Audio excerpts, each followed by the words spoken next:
PSSI dapat 500 miliar per tahun. Brandon Scheinemann bukan modal reputasi ayah. Kontrak Shin Tae-yong belum akan diperpanjang.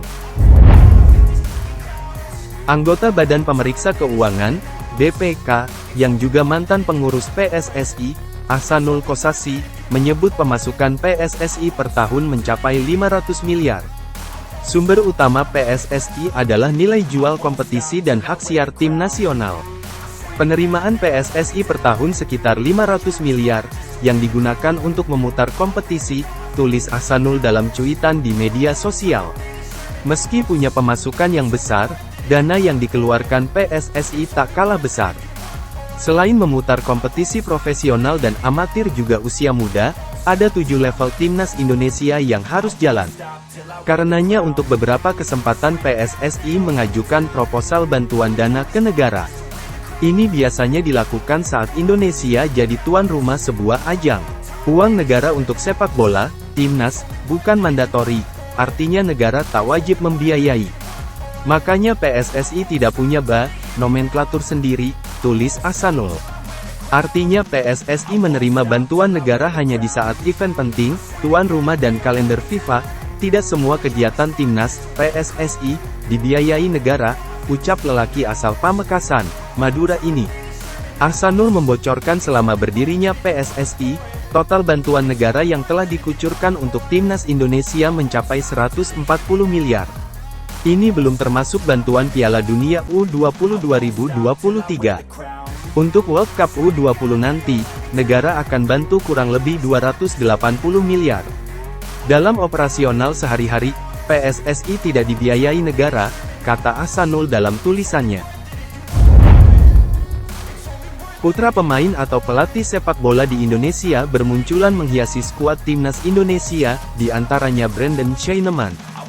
Dia kini menjadi satu di antara pasukan Shin Tae-yong di timnas Indonesia U20 yang diproyeksikan ke Piala Asia dan Piala Dunia tahun ini.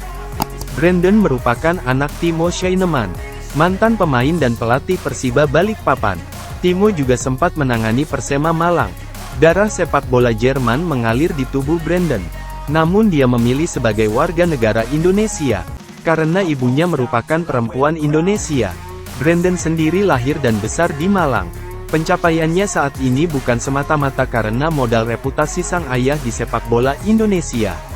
Tapi ketekunan Brandon berlatih sejak kecil. Selain digembleng ayahnya, dia ikut sekolah sepak bola dan akademi di Malang. Sejak tahun lalu dia membela tim muda PSIS Semarang dan Persis Solo. Akhirnya di pertengahan musim ini, Brandon promosi ke tim senior. Biasanya, anak pesepak bola kebanyakan memilih posisi yang tidak berbeda jauh dengan ayahnya. Tapi pengecualian bagi Brandon, dia lebih kuat bertahan. Padahal ayahnya, Timo merupakan penyerang. Ternyata, Timo sempat mengarahkan anaknya untuk menjadi striker.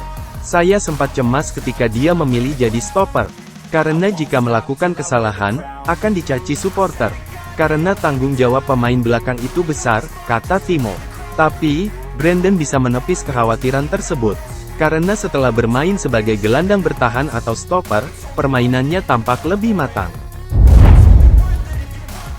Kontrak Shin Tae-yong sebagai manajer pelatih timnas Indonesia yang bakal berakhir pada Desember tahun 2023 belum akan diperpanjang kepengurusan PSSI yang baru. Waketum PSSI, Zainuddin Amali mengatakan bahwa Shin Tae-yong telah bertemu dengan Ketua PSSI yang baru saja terpilih, Erick Thohir. Amali mengatakan bahwa pembicaraan antara Erick Thohir dengan Shin Tae-yong tidak menyinggung soal kemungkinan menambah kesepakatan dengan arsitek asal Korea Selatan tersebut.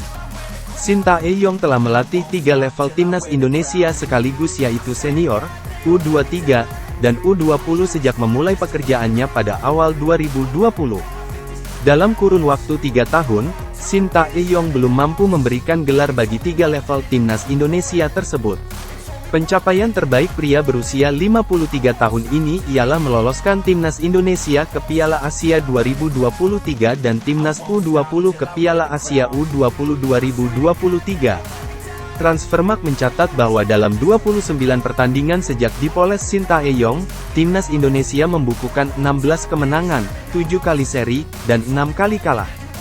Saat ini, Shin Tae-yong tengah fokus mempersiapkan timnas U20 untuk Piala Asia U20 2023 Uzbekistan pada 1-18 Maret tahun 2023, dan Piala Dunia U20 2023 Indonesia pada 20 Mei 11 Juni tahun 2023.